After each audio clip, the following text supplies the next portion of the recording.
Hello everyone, আমি পায়েল। আমার নতুন একটি ভিডিওতে সবাইকে এত এত ভালোবাসা। আশা করি আপনারা সবাই খুব ভালো আছেন, আর আমরাও কিন্তু বেশ ভালোই আছি। আজকে একটু সকাল সকালে ঘুম থেকে উঠেছি, মিহি এখনো ঘুমোচ্ছে। বাইরের ওয়েদারটা আজকে বেশ ফুরফুরে। আজকে আর অতটা ঠান্ডা হাওয়া নেই, সাথে শীতের পরিমাণটাও যথেষ্ট কম। তবে রাতের দিকে হয়তো মাইনাসের দিকে টেম্পারেচার চলে যেতে পারে। আজকে অনেক দিন পরে একটু ডাল বানাবো। গতকালকে কাঞ্চন একটা চিকেন এনেছে, সেটা একদম দেশি চিকেন। ওই যে বললাম আগের দিন থেকেই কাঞ্চনের অফিস চালু হয়ে গিয়েছে, তো আসার পথে ও আমাদের এখানকার একটি চাইনিজ গ্রসারি শপ থেকে একটা অর্গ্যানিক চিকেন এনেছিল। ওই যে আমাদের দেশে শীতকালে যে হাঁস মুরগিগুলো দেশি দোকানগুলোতে কিনতে পাওয়া যায়, একদম দেশি মুরগি শক্ত টাইপের, ওই মুরগি একদম ফ্রেশ পেয়েছিল, তো সেটা একটা এনেছে। সেই সাথে বললো আজকে একটু মূলো দিয়ে ধনিয়া পাতার সাথে ডাল করো। সকাল সকাল আমি ওর পছন্দের খাবার দাবার সব চাপিয়েছি। ডাল সিদ্ধ করার জন্য ওদিকে আমি কড়াইয়ে গরম জল চাপিয়ে দিয়েছি, আর এই ফাঁকে বেশ বড় বড় চামচের 2 চামচ মতো মুসুর ডাল নিলাম, সেটা ভালো করে জল দিয়ে ধুয়ে নিলাম। এখন যা ঠান্ডা পড়েছে, এই ঠান্ডায় জানেন ট্যাপের মধ্যে থেকে যে সাধারণ ঠান্ডা জল বেরিয়ে আসে, তাতে কিছুতেই হাত দেওয়া যায় না, আর অনেকক্ষণ ধরে কাজ করার কথা তো মাথায় আনতে পারি না। তার কারণ ওই জল এখন এত ঠান্ডা, রীতিমতো যেন মনে হয় আঙুলের মাথাগুলো ফ্রস্ট বাইটে কেটে যাচ্ছে। তাই গরম জলই ভরসা। আর গরম জলের লাইনটা আবার এদেশে গ্যাসের সঙ্গে লাইন আপ করা, তো এই জন্য কি হয়, দুটো মিলে একসঙ্গে অনেকটা টাকা বিল চলে আসে। সেটা আপনাদের শেয়ার করব, তার আগে ফ্রিজ থেকে মাংসটা বের করলাম। মাংস গতকালকে যখন আনলো দেখেই বুঝলাম এই মাংস এত ফ্রেশ, তাই এটাকে ফ্রিজে আর ফ্রোজেন করে লাভ নেই। তার থেকে বরং তুমি এখন স্নান সারোনি, আমাকে মাংসটা কেটে দাও। তো ওই করলো যা, মাংস সুন্দর মতো কেটে ধুয়ে এই স্টিলের যে শাকনি সেটার মধ্যে রেখে দিয়েছিল। গোটা রাত ভর এই ফ্রিজের মধ্যে থাকা মাংস থেকে যত জল ছিল সবটা ঝরে গিয়েছে। এখন ওইটা রান্না করবো। বেশ ভালোই হলো, কাজটা অনেকটা এগিয়ে রয়েছে। আমি তো এখানে রান্না বান্না করি, তবে মিহিকে ও ঘরে রেখে না ঠিকঠাক করে নিশ্চিন্তে কাজ করা যায় না। তার কারণ ও যেহেতু এখন ঘুমিয়ে রয়েছে, তাই মাঝে মাঝে গিয়ে ওকে চেক করে আসতে হয়, তো সেটাই এখন যাচ্ছি। আজকে তো রান্নাবান্না অনেক সকাল সকাল শুরু করেছি, ওই জন্য মিহির হলো এটা ঘুমের সময়। ঘড়ির দিকে তাকালে যেটুকু যা বুঝতে পারছি, আমার রান্নাবান্না শেষ হয়ে যাওয়ার পরেই হয়তো আমার মিহি ঘুম থেকে উঠবে। আবার এও হতে পারে আজকে রান্নার টুংটাং সব, আর ওর পাশ থেকে মায়ের উঠে চলে আসা ওর হয়তো তাড়াতাড়ি ঘুম ভাঙিয়ে দেবে, এমনও হতে পারে। তো যাই হোক, ওদিকে আমি আলুগুলো ভেজে নিয়ে মুসুর ডালটা দেখুন প্রায় সিদ্ধ হয়ে এসেছে। মাংসের পাতলা ঝোলে আলু ছাড়া তো চলেই না, তো আমি বেশ কিছু আলু ডুবো ডুবো করে কেটে নিয়েছি। তো এই ডুমো ডুমো করে কাটা আলু বেশ লাল লাল করে নুন হলুদ মাখিয়ে ভেজে তুলে নিচ্ছি। হোক সে ভালো মন্দ যে কোনো খাবার পরপর খেলে দেখবেন তাতে খুব অরুচি চলে আসে। তবে এটা যেহেতু একদম দেশি ফ্রেশ মাংস, তাই ভাবলাম এত ফ্রেশ মাংস ফ্রিজে তুলে না রেখে বরং রান্নাই করে ফেলি। অন্তত রান্না করা হয়ে গেলে ঠিক টুকটুক করে খাওয়া হয়ে যাবে। বেশ অনেকটা পরিমাণ পেঁয়াজ আমি ভাজতে বসালাম, একটু নুন ছিটিয়ে দিলাম যাতে করে পুড়ে না যায়। আর এদিকে ওই যে জল ঝরানো ধোয়া মাংস আরও অন্য একটা পাত্রে তুলে নিয়েছি। এইবার এটাকে ম্যারিনেট করব। তবে না খুব বেশি মশলাপাতি দেবো না ম্যারিনেশনের সময়, তার কারণ আমি বাদবাকি সব মশলাগুলো মুরগিগুলো ভেজে তারপরই অ্যাড করব। জাস্ট দিলাম একটুখানি লঙ্কার গুঁড়ো, হলুদ গুঁড়ো, নুন আর অল্প একটু সাদা তেল। এবার এই সব মাংসগুলো ভালো মতো মাখতে হবে।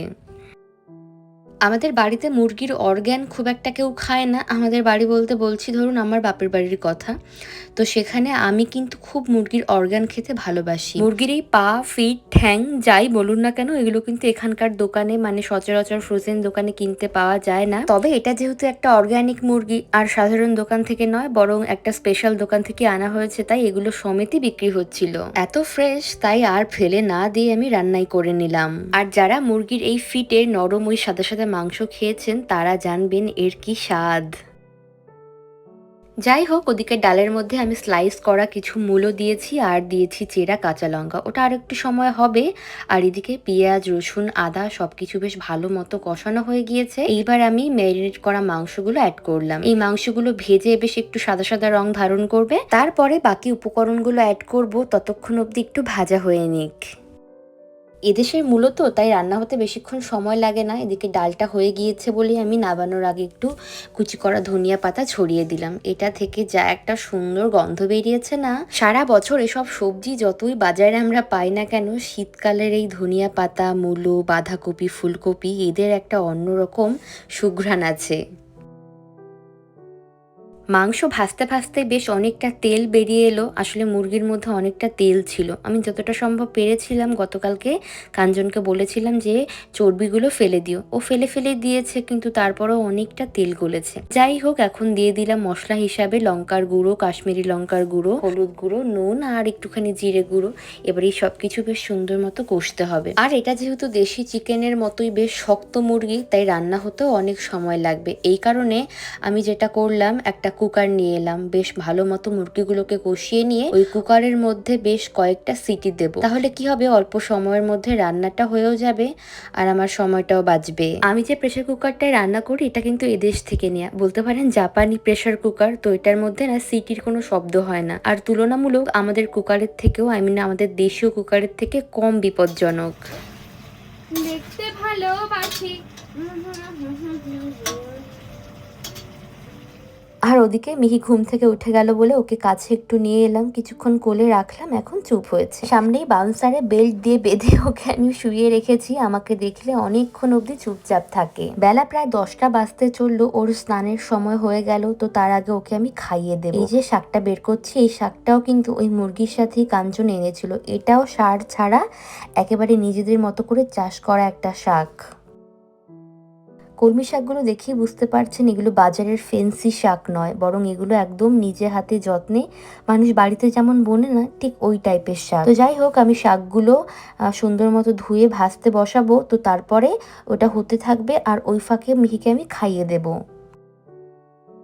আর ওই যে শুরুর দিকে বললাম যে গরম জলে যে কত টাকা বিল আসে সেটার কথা, আসলে এখানকার নিয়ম অনুযায়ী শীতকালে ব্যবহার করি যে আমরা গরম জল, ওই গরম জল আর গ্যাসের বিল একই সাথে কানেক্টেড। ঠান্ডা জলের বিল আবার আলাদা। ঠান্ডা জলের বিল মূলত আমাদের যে সিস্টেম, সেই সিস্টেম অনুযায়ী ওই মোটামুটি 2 মাসে একবার আসে। তো সেটা ধরুন আমি সাইডে রাখলাম।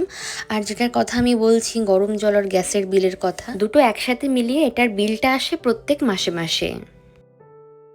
যখন গরমকাল থাকে, গ্রীষ্মকালে তো আর গরম জল খুব একটা ব্যবহার করা হয় না, কেবল রান্নার কাজেই যা ব্যবহার করা হয়, স্নানের কাজে বা অন্য যে কোনো হাত ধোয়াধুয়ির কাজে খুব একটা ব্যবহার হয় না বলে তখন আর এত বিল আসে না, শুধু ওই গ্যাসের বিলটাই যা আসে।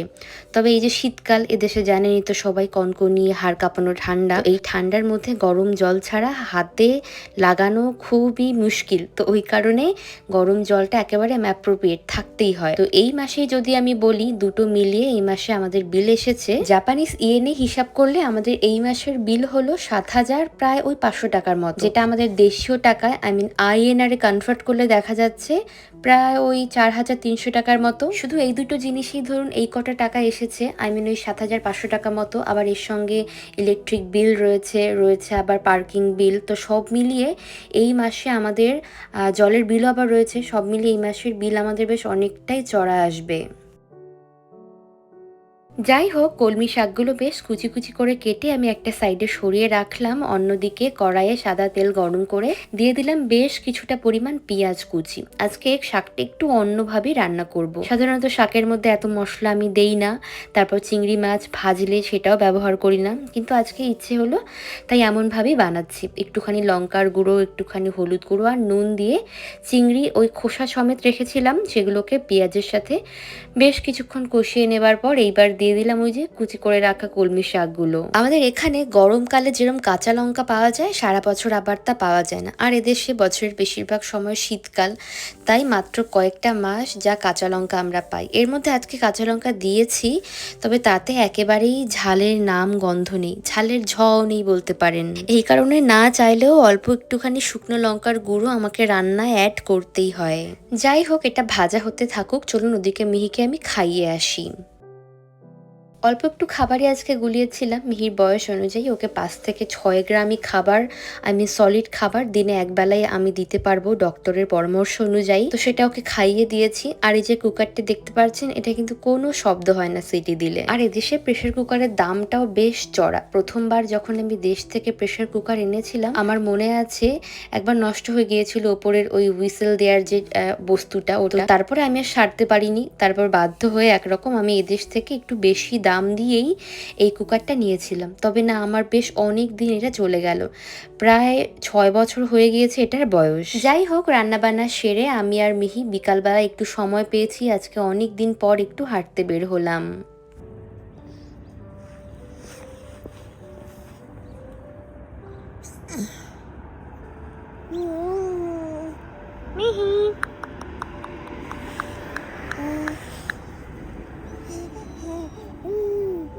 হয়েছে কি হয়েছে কি হয়েছে? ও মুখটা ওরকম করছে কেন বাবা? ও মা মুখটা ওরকম করছে কেন? ও মা এরকম করছো কেন মুখটা? মিহি ও বাচান কনিচিওতে বাচানকে কনিচিওয়া বলো মিচ্চান।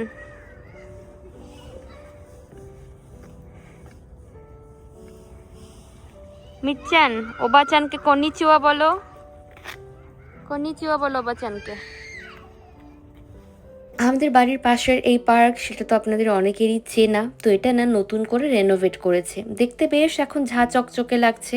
আসলে নতুন যে কোনো জিনিস দেখতে তো বেশ ভালোই লাগে, তাই না? আজকে অনেক দিন পরে আমরা হাঁটতে বের হলাম। সেই 1 তারিখের পর থেকে আজকে পর্যন্ত স্টিল আমরা ঘরেই ছিলাম, তার কারণ এত ঠান্ডা ছিল। তারপর মিহিরও ঠান্ডা লেগে যায় নাকি সেই ভয়ে আমরা বের হইনি। তো ওর খিদে পেয়েছে, তো এই জন্য আমি একটা বেরিকেয়ার রুমে যাবো, ওই যে লালা টেরেসে। তো চলুন যাই, বেশিক্ষণ যদিও থাকবো না, অল্প কিছুক্ষণ থেকে চলে যাব।